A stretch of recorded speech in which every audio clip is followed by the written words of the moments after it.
And Dave Ramsey's saying, no debt, no debt, no debt.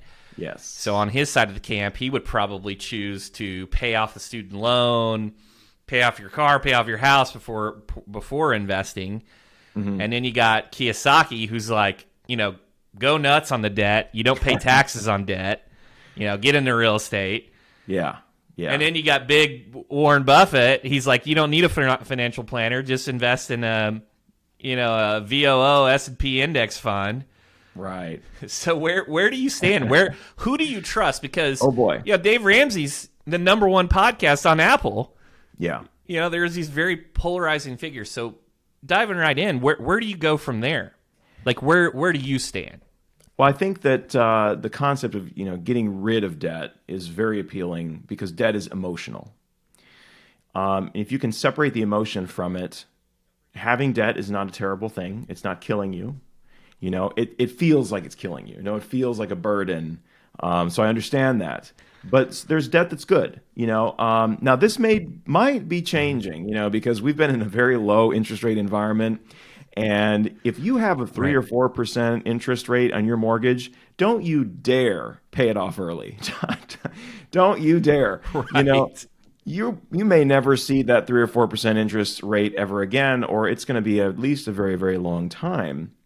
And if inflation is running at 8%, you're basically making money on that mortgage. I mean, if you think about it, you're paying less in interest than the rate of inflation. So in a weird way, you're kind of making money on that.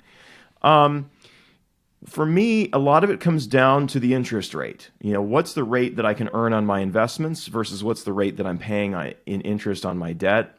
If your debt has an interest rate below 7%, I wouldn't be in a hurry because you can earn more than that in the long term in the market.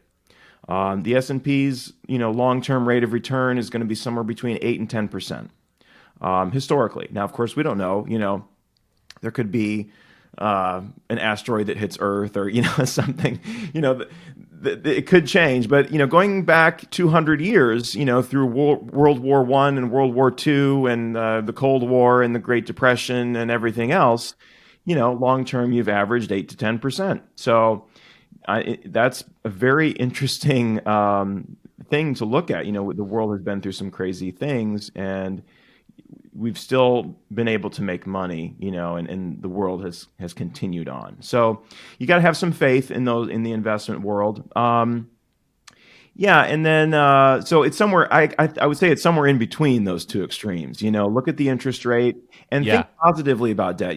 Debt is a tool. It is a form of leverage. If you want to move something heavy, you use a lever or something to get it to move. You use leverage. When you try to unscrew a bolt or something, you can't do it with your hands. You have to use a wrench. That's a form of leverage. You're using the operation of leverage.